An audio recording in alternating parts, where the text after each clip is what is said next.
Hey, beautiful beings, and welcome to the Paranormal and Proud podcast. I am your host, Serena, and I'm excited to be bringing you the very first episode. I will be bringing you on this journey full of legends, mysteries, and rabbit holes. Tonight, we will be talking about the Beast of Bray Road. It's a legend that's local to me, only about 40 minutes from where I grew up. And I've always been fascinated by the stories that came from the city of Elkhorn in rural Wisconsin. As I started putting this episode together, I kind of thought it was going to be a campfire story, a fun, lighthearted tale of a local legend. But as I started diving deeper into this, I really started to realize there is so much more to this than I could ever imagine. I started looking at podcasts, I started looking at YouTube videos, different paranormal researchers that have checked this out. I watched the Bray Road Beast from, I believe, 2018 that had one of the original people to report on this, Linda Godfrey, and the people that she interviewed, I mean, it just blew my mind. I couldn't believe that all of this was happening so close to home. So that is why I'm bringing you this tonight. The city of Elkhorn, Wisconsin is home to a little over 10,000 people. It's a small, unassuming city in Walworth County and has been known as the Christmas card town since the 1950s. This pristine community is also famous for hosting a legend of something much darker and perhaps paranormal in nature. Could werewolves really be walking among us? Could it simply be an undiscovered species? What about a skinwalker? There are plenty of theories to be explored and legends to dive into. As I did my research, I found out that this actually isn't just local to Elkhorn. This actually goes back to 1936 in Jefferson County at a school called St. Coletta's. It was a facility for people with special needs, and it was home to Rosalind Kennedy after her lobotomy, where she lived out the rest of her life. It had several ancient native burial mounds that surrounded it, and Wisconsin is very well known for its Native American history. Mark Shackleman was a night watchman, and he experienced a sighting. He saw something large on top of one of the mounds, and it reminded him of a canine with a large head digging furiously in the mound, and then it ran off once the beast noticed him. He saw the beast again on the next night, and the beast noticed he was spotted again. It stood up on the mound and said what Mark thought was Gadara, which was a word that they looked into, and it was known to be related to the Bible, specifically related to exorcising demons. It was rumored that a priest associated with St. Coletta's had recently done an exorcism that went terribly wrong. But unfortunately, I couldn't find much more research into it, but it's definitely something to look into. This started becoming well known in the early 1990s. A woman by the name of Linda Godfrey, she actually was the person who really got this going, and she came up with the name the Beast of Bray Road, which we found out before isn't just local to Elkhorn, it's really all over the world. The phenomenon has been around for centuries. Werewolves have been in tales forever. And she also referred to it as the indigenous dog man. She worked for a local newspaper, and people started coming to her, and she started hearing reports about sightings of a werewolf-type creature. And she kind of thought it was a joke at first until more and more people started reporting, coming out of the woodwork, that, hey, I was driving down Bray Road, and I saw this werewolf-type creature. So she started taking it more seriously, and she started reaching out to people who have reported this. There was a few specific ones that she looked into, because when she started doing research, she contacted John Fredrickson. He was a former Walworth County animal control officer. He had been collecting reports of sightings and assisted Linda with information of her investigation. Being a government official, it kind of put more weight to his credibility. He gave Linda a folder with werewolf written on the tab. It was full of first-hand accounts of witness testimony. After Linda reported on the beast, the rural area was frequented by curious people from all around the area. People were coming in droves just to try to get a sight of the dog man. Others came out to give their reports of similar sightings. And other people from all over the state were reporting on this and saying it really needs to be taken seriously. There are a few notable accounts that Linda had brought up. The first one was Doris Gibson. In Halloween of 1991, she was a senior in high school, and this was the very first official publicly released account.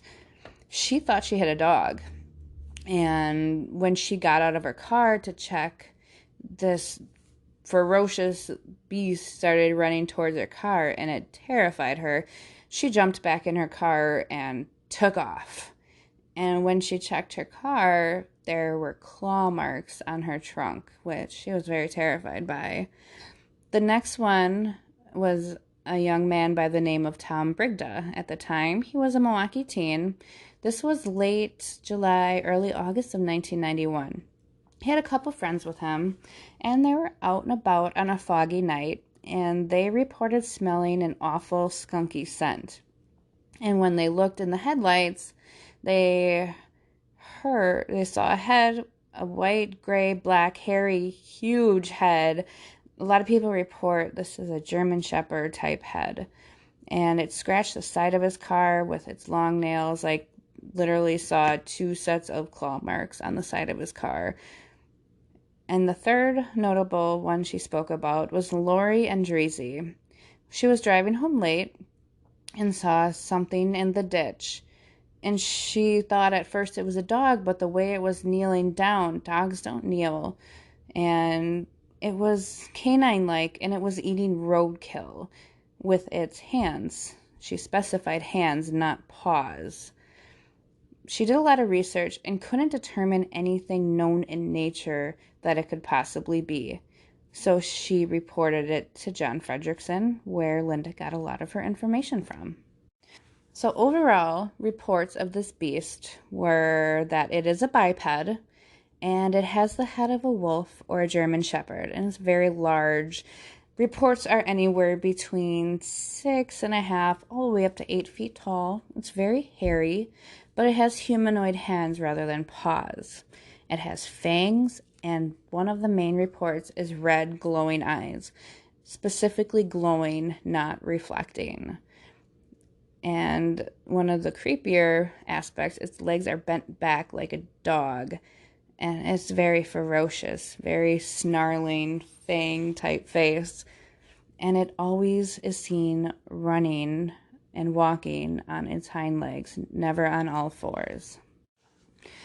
So, as we get on to theories, it could be simply an unknown species of canine. There have been canine prints sighted in the area that were a lot larger than any known species of a dog or a wolf. And they weren't the same as a dog or a wolf. There was different claw and pad marks. Another possible cause could be a satanic dark ritual. It was believed that Satanism ran rampant in the area, along with cult-like activity. But we have to remember, in the late 80s and early 1990s, Satanic Panic was in its prime time, and it was running wild. But later on, it was found just to be a hysteria, and several of the claims were found false. Some in the area believe that this could be caused by conjured cult activity. Another one that actually fascinates me the most, and that I'm personally leaning towards because of further research I will get to, possibly a skinwalker, a witch that has the ability to transform into an animal, often believed to transform into a wolf. The skinwalker is known as a negative entity and is thought to be a sign of bad luck or misfortune. The Mohawk Indians called it a limerick, which is more local to Wisconsin legend. Local natives believe that these are ancient animals that have come from the spirit world and have been around since before mankind. Another interesting theory that I would like to explore further in the future is, could it be an interdimensional being? I mean, nobody's ever found the carcass of a giant dog or werewolf-like creature, and ever, as far as I've known. So, could it be jumping back and forth between different dimensions to come and visit and cause some havoc in the area? Wisconsin is also known for its extraterrestrial activity. A lot of UFO and UAP sightings have been reported in the area all over. And fun fact, MUFON was actually founded in Wisconsin. I believe Sturgeon Bay, which is up near the Green Bay area. MUFON is the Mutual UFO Network. All the extraterrestrial activity brought me to a gentleman named Lee Hempel. And he is a retired math and physics teacher from Illinois. He bought the farm back in 2007. He bought about 40 plus acres, and it actually lines between Bowers and Bray Road. He started farming it a few years later. He didn't know anything about the beast up until then, until he decided to ask some of his neighbors to help him with some hay farming. He needed to get his crop up for the year because it was fall and it was that time. A lot of his neighbors turned him down, actually, because the Bears were playing the Packers, and we all know about that rivalry in the area. It was a pretty important game. He didn't really care. He needed to get his harvest done. So finally he found some neighbors that were like, heck yeah, we'll help you. And they got together and they started asking him, have you heard about the Beast of Bray Road? You know he lives on your farmland. And he was completely oblivious to this. He's like, what are you talking about? So he started doing a little research and he found out that, yeah, this is something that is going on in the area and has been for a while. So being a math and science man, he decided to do some experiments. You know, being a man of science, of course, he's got to check this out and have an objective viewpoint of it.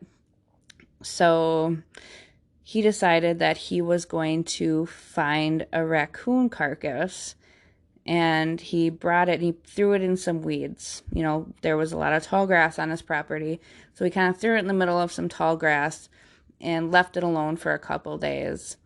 So he went and checked, and it was still there, but it was gutted a couple days later, and he was pretty baffled by this because there was no, the weeds weren't pushed down around this animal. It was just guts next to this raccoon. A little bit later, he decided he was gonna bury a badger carcass that was found on the road. It's a rural road, there's roadkill everywhere. So he buried a badger a little bit under the ground, and he found it dug up a little bit later, 20 feet away from the hole it was buried in. Being incredibly baffled by this, he decided he was going to set up some trail cams. And it was just, it was game on from there. I don't know if whatever this was knew that he was monitoring it, but activity really started cranking up for him. He started discovering dozens of mutilated animals all over his property. He had no evidence about how the animals got mutilated, but began catching strange UFO activity in the skies. Just random orbs and lights. There were orbs in the trees, lights everywhere. And it was lighting up kind of like Christmas time, honestly. One of his neighbors had gotten a deer for hunting season, So he decided that he was going to do an experiment with this deer. He laid the deer carcass in front of his trail cam. This was, I believe it was partially gutted, but the deer was gone in the morning that he put it out there. He checked his camera and saw something incredibly baffling. The deer started out in the frame, and as the pictures progressed, a fog appeared, just this dense fog, like you couldn't even see inches in front of you. The fog cloaked the deer and then slowly dissipated. When the fog was gone, so was the deer. He looked for tracks and discovered what appeared to be large canine tracks. And he and one of his friends from nearby followed for a large field lengths. I believe he said a half mile, and he had to stop when they came upon a road. The tracks were only the hind legs. There was no four paws there. It was just the hind legs, 2 feet walking. So he took several pictures and castings of the tracks that he holds on to. Over the years, Lee has documented animal mutilation. He's seen red, glowing eyes peering at him so many times. And the research that has been done, they had a paranormal researcher who was actually an animal biologist, and she was specifying the difference between the reflecting eyes of canines and cats, and none of them have red eyes, even reflecting. And specifically, this wasn't reflecting. This was glowing by itself. Lee has even been on Coast to Coast AM and has an excellent interview on a podcast radio show that I had found called Phantoms and Monsters Radio. I will put a link to that. And as I started watching that, the more I looked into the story and investigations, the more this is really beginning to remind me of a Wisconsin version of the Skinwalker Ranch in Utah. Since Lee bought the property and he started discovering all this activity, Linda Godfrey had met with him and did an investigation on his farm. And she was actually present for the deer experiment, and she actually witnessed the fog on the camera. It was really bizarre. They did a whole bunch of experiments. They caught a whole bunch of evidence. She even went in the field and did kind of a comparison study because Lee had caught this dark figure. So she went out to see size comparisons compared to a tree compared to this dark figure that they had caught. And this was much taller than her. She was probably an average size to short woman, and this was, again, 6 to 7 feet tall at the very least. Another group that did an investigation on his property was the group that Eric Mintel leads, of Eric Mintel Investigates. And he discusses wolf-like howls, and actually I saw the evidence on one of his investigation videos. They caught identified lights in the sky, that they were nothing like known aircraft. They showed this light and there were airplanes flashing around it in the frame, but this was just a solid light that sat there for a little bit and just disappeared out of nowhere. When Eric was there, they found a whole bunch of canine tracks that were appearing to be canine, but again, they weren't the tracks of any known canine. These had 5-toe, 7-print footprints. Eric Mintel has a very good series of videos regarding this investigation on YouTube, and I will also link that as well so that can be referenced. Lee discusses a stigma that surrounds this potential cryptid or extraterrestrial being, whatever it might be. He knows several of the neighbors and other locals have witnessed phenomenon, but doubts they'll be open to speaking publicly, which is really a shame, because this is something incredible. And if there was somebody, as I'm referring to Skinwalker Ranch in Utah, they have a pretty popular show out there, but if there was somebody that had the money that they could put into this like they do on that, I'm sure the experiments would be mind-blowing.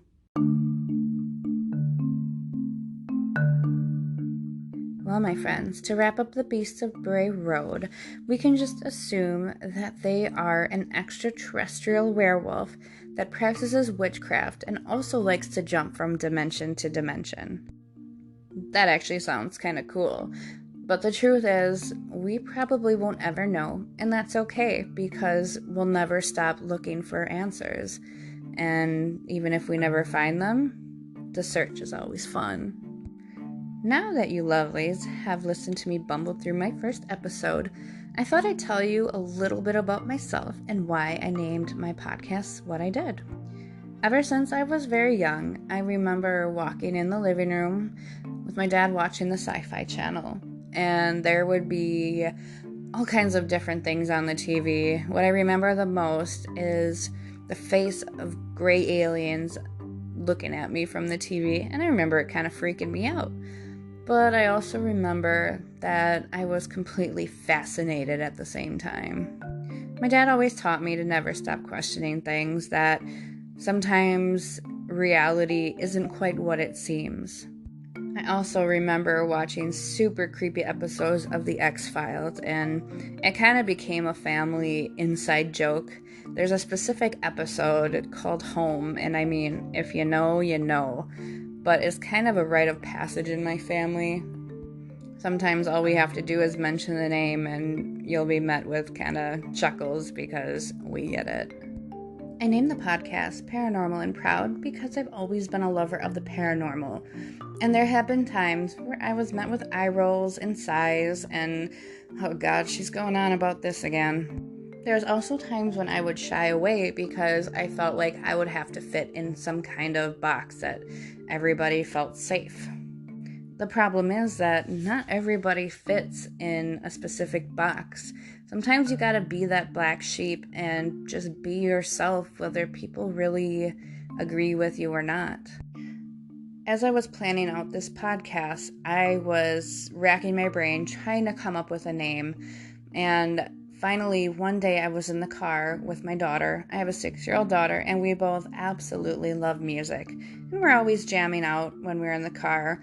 And a song by Ava Max came on called So Am I. And it's basically about not having to fit in with a crowd, not having to be ashamed of who you are, being unapologetically yourself. For some reason, the name Paranormal and Proud popped into my brain because I'm proud to be into these subjects and to talk about them. I am that person at social gatherings that will just go on about ghosts or aliens or cryptids, and I'm really excited to do so and talk about other really interesting podcasts where I've learned this information from. There's a philosophy that I always follow in life, and especially I have lately over the past few years. It is to always forgive, never hold hate, and always love and live wholeheartedly. I always do my best to put that into practice on a daily basis. I'm flawed, I'm not perfect, nobody is, but as long as you try to be the best human being you possibly can and just do your best to be happy, I believe that's all that matters. Thank you for joining me on this new journey of mine. I hope that if you enjoyed yourself, that you share my podcast with other people, and also subscribe. Thank you again for joining me, my beautiful beings. I hope to see you next time on Paranormal and Proud.